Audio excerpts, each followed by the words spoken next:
Welcome back to a new vlog. I hope you're having a great day. I have a ton to do, like a lot. I'm really behind, not really behind, I can't say really behind. I'm just getting a little behind and it's overwhelming me, but my to-do list is a mile long, like no exaggeration. Today's video is gonna be packed full of motivation, so I hope you enjoy. I don't even want to start naming the things that I need to do because it's too much. So let me just get busy. I just feel I honestly need to finish my coffee. But this 4-day weekend we just had, done. I'm so tired. And the thing is, we didn't really take a weekend. We worked every single day, got up early every single day. But I'm really proud of us. We've accomplished a lot over the past couple weeks, and yeah, it feels good, but also it's really tiring, so bear with me. But I appreciate you guys being here. Let's get busy. Okay, when in doubt, just start in your kitchen. Okay, that's what I'm gonna do first. I'm gonna get the kitchen cleaned up, dishes going. It's really not bad at all. There's really not a whole lot going on. It's just cluttered right now because things are out of order, and it doesn't take much in our house because it is on the smaller side. One little thing out of place makes the whole house look messy. And then like the boxes piled up here. I need to clean out Honey's kennel. You know, there's just stuff piled up here and there and everywhere. So yeah, we even got stuff at the end of the hallway. I don't know if you can see, that's kind of dark. But we are gonna focus on cleaning all this stuff up today. Just kind of tidying up the house. I need to clean out my truck. Why am I naming the things? I just said I wasn't gonna do that. I think I'm trying to procrastinate, to be honest. I'm procrastinating because I don't want to do this. But somebody has to do it. And we have soccer starting tonight. You'll wish me luck. And the only reason why I say that is because you know how when you're starting anything new, it's always an adjustment, especially like when it's adjusting to your schedule and stuff. And of course, starting soccer is a big adjustment. We have practice 2 nights a week, 1 game a week, and it just takes some time. But I'm happy to tell you that we did make it through the first week and things have been really, really smooth.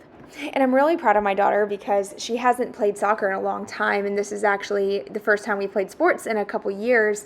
And it's one of those things, I'm one of those parents, I'm not huge on, I'm never going to force my kids to do anything as far as like sports go. If they want to play, great, I'm there to support you. We'll do everything in our power. But if it's not something that you're interested in, that's totally fine too. I'm okay with that. And this year, we talked about it. I knew that, season was coming up. So I was like, oh, do y'all want to play? My son did not. He chose not to play because one of my biggest things as a parent, not that anybody asked, I'm just going to share, is I always encourage my kids to do what they love, right? But if we are going to commit to something on a team, then in my opinion, you must follow through with the team effort.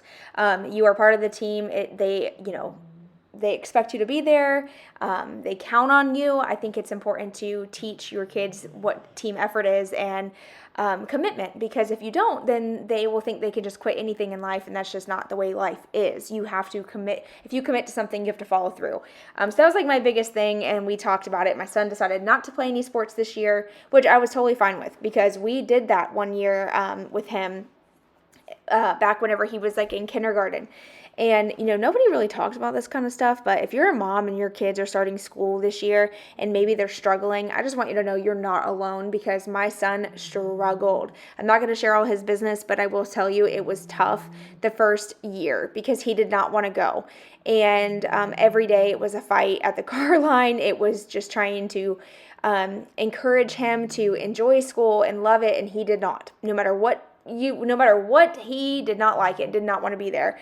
And then on top of that, our dumb butts decided to put him in sports to try to give him something else to look forward to, but it was too much that year, and we almost did not follow through with the season. And that was like, it was one of those things where like I was fine with it because he's little, he's not going to really remember, but at the same time I felt like, we committed to this and the team expects us to be there. We need to show up and we need to finish, follow through. And so sports are a commitment. And if your kids are going to play sports, I think it's important that they understand that commitment. And so ultimately he decided that he did not want to play because he was worried about that happening again. And my daughter was like, yeah, let's do it. So we have one in sports right now and one not. And that's been a little of a challenge, on its own, because you're trying to keep one entertained while the other one's doing sports. Like, being a sports parent there's so much more to it than people realize. And if you are someone who has multiple kids in multiple different sports and you're running here and there and missing this game and that game, I don't know how you do it. You are a superwoman. And that actually brings me to want to address something really quick that has been on my heart since I saw a couple of these comments. And I'm someone who, if I ever receive like constructive criticism and I realize that I am wrong, I will 100% apologize. And this is one of those moments where I'm apologizing for the way that my message came off in a recent vlog. So quick little backstory. In the vlog, I was feeling kind of chatty that day. I was folding laundry, and I was just kind of sharing my perspective on being a stay-at-home mom and how I've been a working mom, I've been a stay-at-home mom, and being a stay-at-home mom has been the greatest blessing, and how stay-at-home moms, hold the family together and that we're the glue. And I kept referring to stay-at-home moms. In reality, I was meaning just moms in general are the glue to the family. Whether you're working outside the house or you're just a stay-at-home mom, or you are both, or you're a single parent, I just want to make it known that I did not intend for it to come off as just stay-at-home moms are the greatest, and that's, I didn't mean it like that. I think we're all just doing our best, and that's all we can do, and my wording could have been better, and I just quickly wanted to say I'm sorry if I offended you or that message kind of came off a little, kind of left a bad taste. It was not intended that way, so just wanted to say that. Now, jumping back into the actual video itself, I got this side of my son's room dusted. I already vacuumed the floor. I'm going to go ahead and dust this side of his room, and you will also notice that his bedding is not on his bed. That's because it's already in the wash. I actually started that earlier this morning. That way it would be done by the afternoon. I feel like when I wash sheets and blankets, like, it's an all-day thing. Does anybody else feel like that? Like, why does it take me all day? I genuinely, I do not love washing bedding and sheets, and I hate making the bed. I know that's like something that you learn to do as a kid, but not me. I despise it.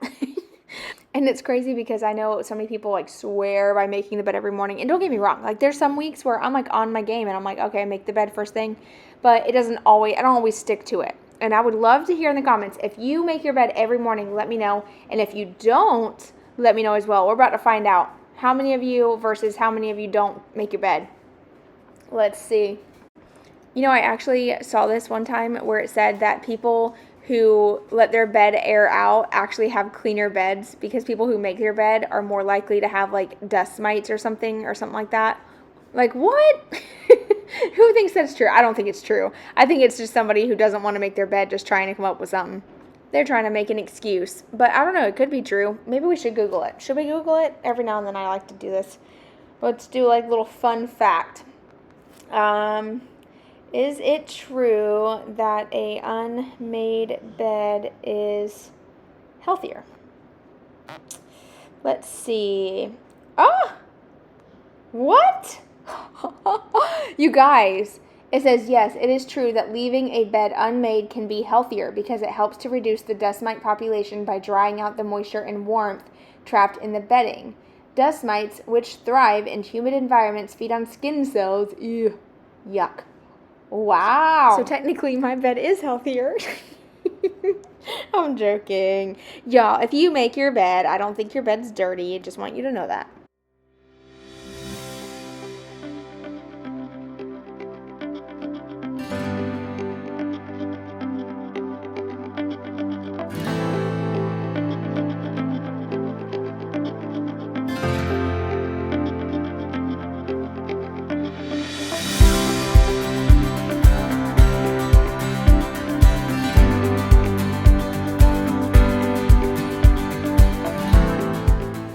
I just want to take a quick moment and thank Hungry Root for sponsoring today's video. Hungry Root makes eating healthier easier than ever. Each week they suggest groceries and recipes based on what you love. Breakfast, tasty snacks, and easy dinners all show up right at your door. It's seriously like having a personal shopper and nutritionist all in one. Okay, in this week's box we have some grapes, sweet kale salad kit, and creamy peanut butter. This is so good. Baby broccoli. We have a couple of potatoes here, a whole bag, just kidding, a whole bag of apples. These are the Envy apples. These are so good. Probably my favorite apples. and every time I get them through Hungry Root, they taste the best. Like, you cannot find them at the grocery store that taste that good. I also got a package of blueberries, cauliflower, a classic beef stick, cucumber, and then some little cucumbers as well. Oh wait, just kidding. This is zucchini. Zucchini and then a cucumber. Zucchini and cucumbers. I got an avocado, orange. Oh, and I lost the avocado. We got the lemongrass chicken. These are so convenient because you can just heat them up essentially. So good. Herby potatoes. We got all of our proteins down here at the bottom. So we got some blackened grilled chicken breast. We got the cooked and seasoned meatballs. These are the turkey meatballs as well. Oh my gosh, those look really good. And then we have some hot smoked roasted salmon here. And that is all. Okay, I'm gonna share with you guys what I'm making for this week's lunches. Now these are for 2 servings, so I can even make these the one day and then like prep it for a lunch for my husband the following day. So I'll include a photo of what it looks like as well. So starting off with the spicy avocado chicken breast and herb potatoes. That only takes 18 minutes to make. The turkey meatballs and roasted cauliflower, 12 minutes to make. Lemongrass chicken and baked potato, 13 minutes. And then the easiest one yet, roasted salmon, sweet kale salad, 2 minutes. Doesn't get any better than that. Plus, Hungry Root holds its ingredients to high standards. They avoid over 200 additives like high fructose corn syrup, preservatives, and artificial sweeteners. You are always going to get great value and thoughtfully planned meals with Hungry Root. Take advantage of this exclusive offer for a limited time. Get 40% off your first box plus a free item in every box for life. Just click the link down below or go to hungryroot.com and use code Karrie. That's 40% off your first box and a free item of your choice for life at hungryroot.com.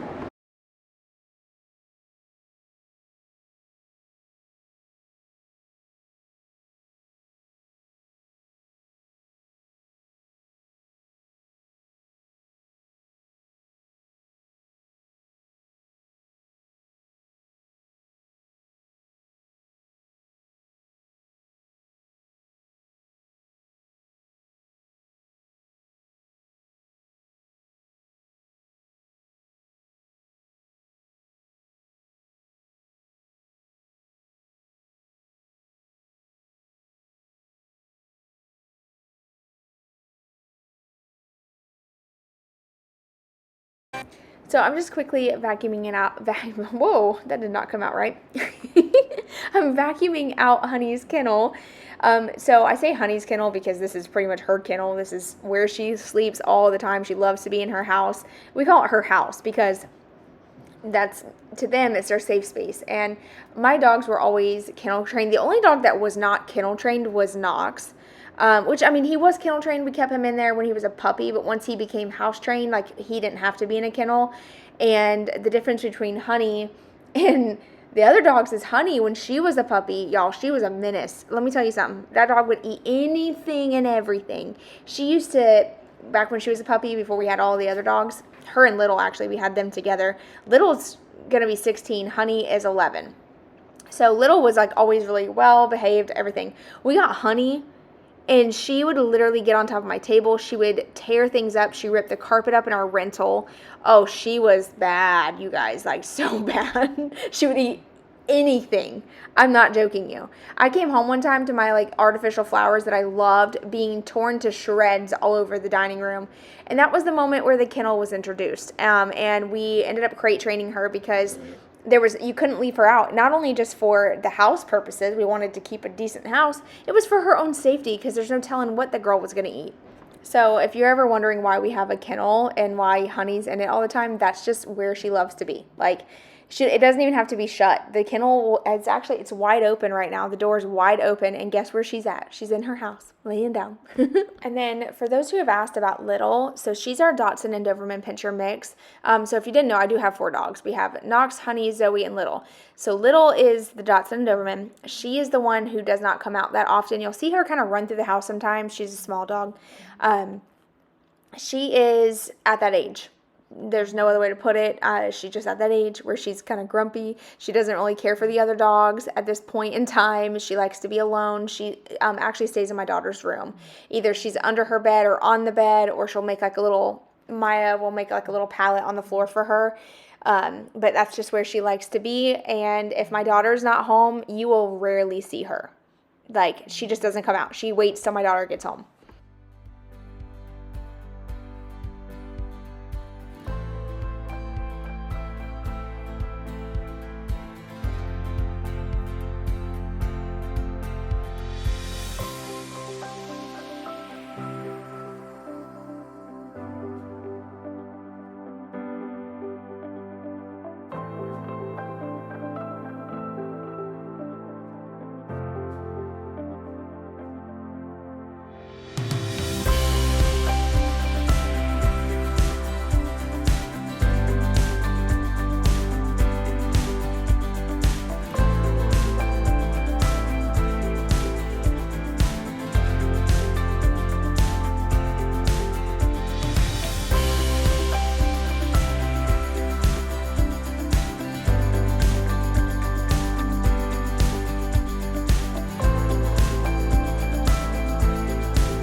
So something really exciting, I'm going to be turning this area into a coffee bar. Very excited about that because I'm so sick of this area being a catch-all. It really is. I mean, it is just a mess over here all the time. I'm sick of it. And I think it really just ultimately boils down to the fact that if you have hooks available, then eventually things are going to get hooked onto it. So if you eliminate that area, then hopefully it won't become a catch-all. At least that's how my mind's working.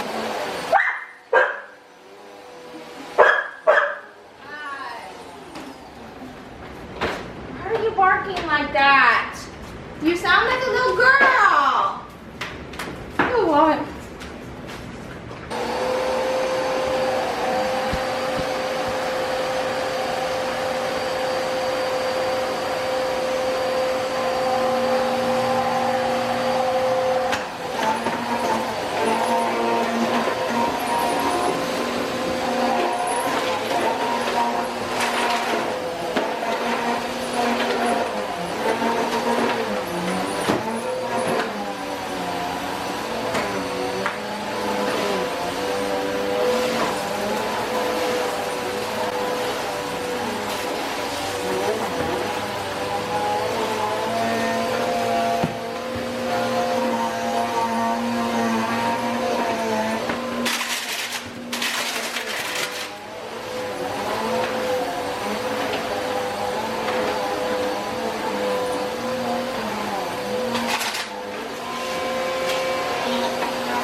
I sure was manhandling that vacuum, wasn't I?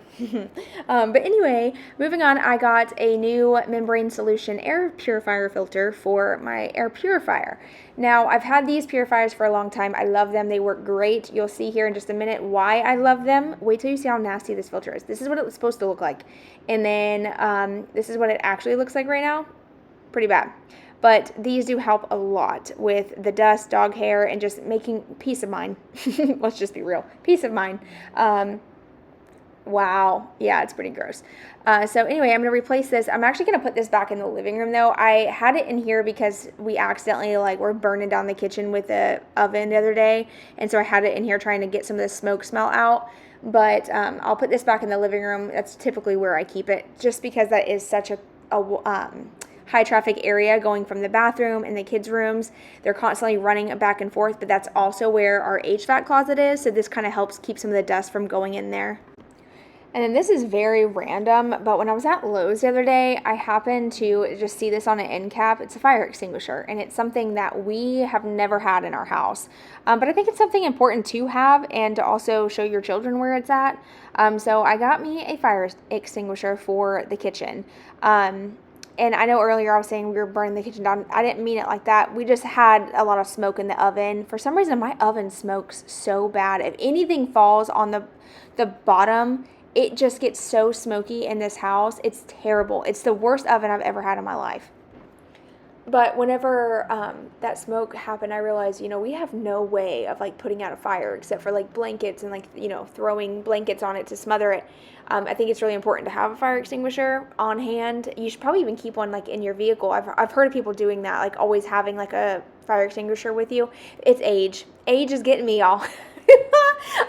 I'm about to turn 33, and I'm over here like thinking, I'm being prepared, and there's nothing wrong with that. You should be prepared. What's really interesting too is, so I had kids young at like 21. I consider that young.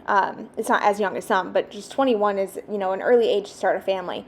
So we had my daughter at 21, turned around and had my son at 23, and we went through all of our 20s kind of just getting by, living life. It went by so fast, and we were struggling, and I think that's probably why it went by so fast too, because we were just like day to day, barely getting by, couldn't wait.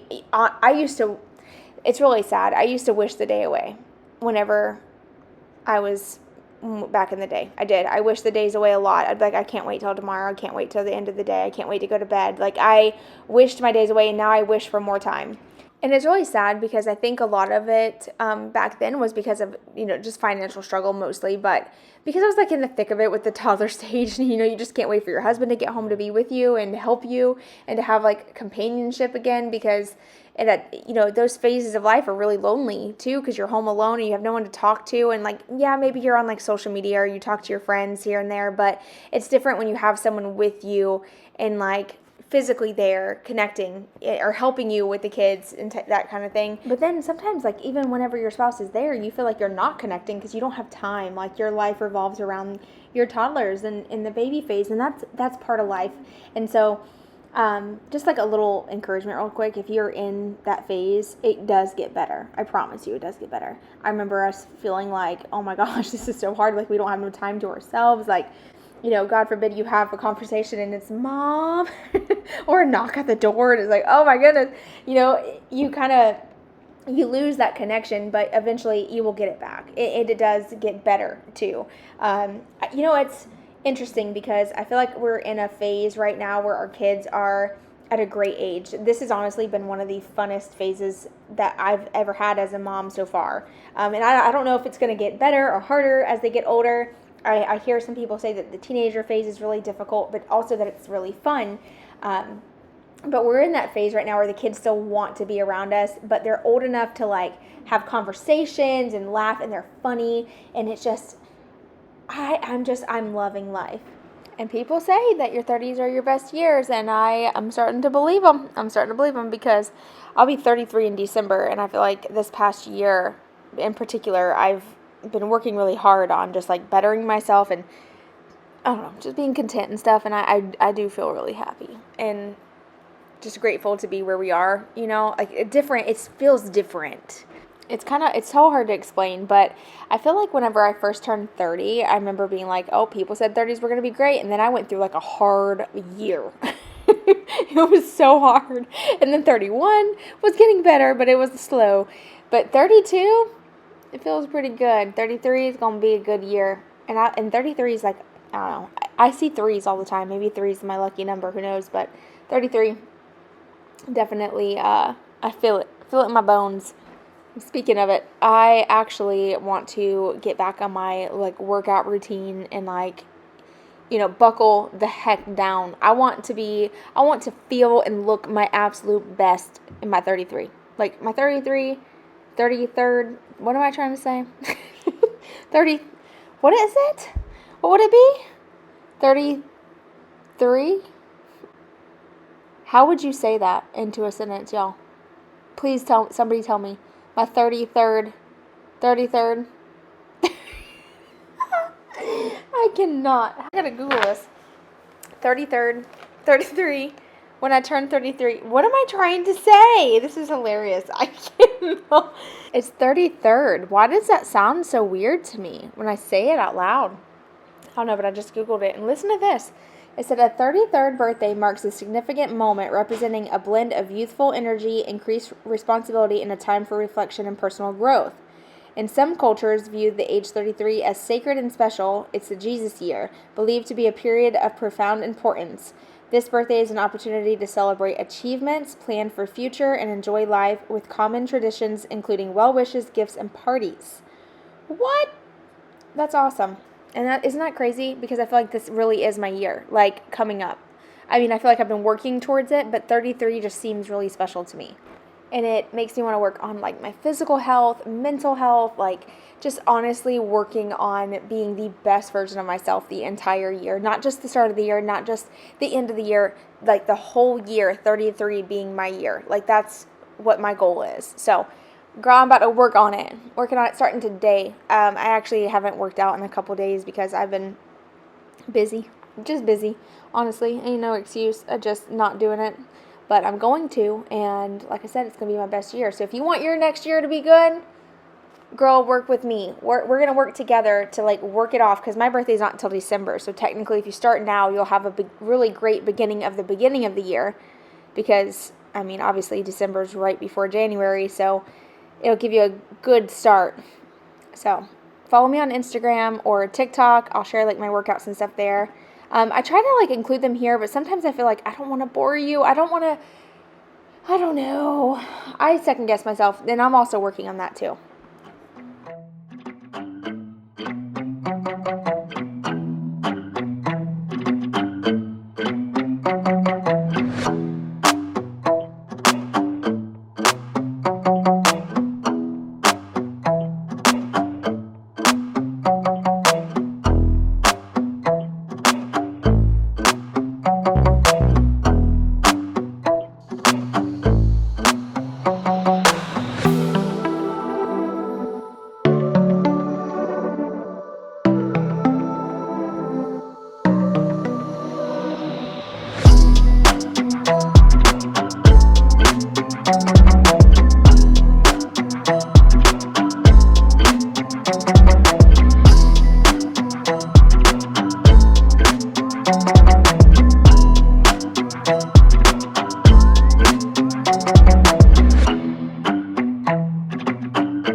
Y'all, my curtains look absolutely crazy. That's because they don't close all the way, and then there's a hole in the one side of the blinds. I need to replace all the blinds in our house. If y'all have gotten new blinds for your home and they're great quality but yet affordable, I don't want to spend $100 per blind, y'all. I just can't do it. I can't. I'm cheap. I'd rather buy the plastic ones. I can't bring myself to do it. That's a lot. You know how many windows I have?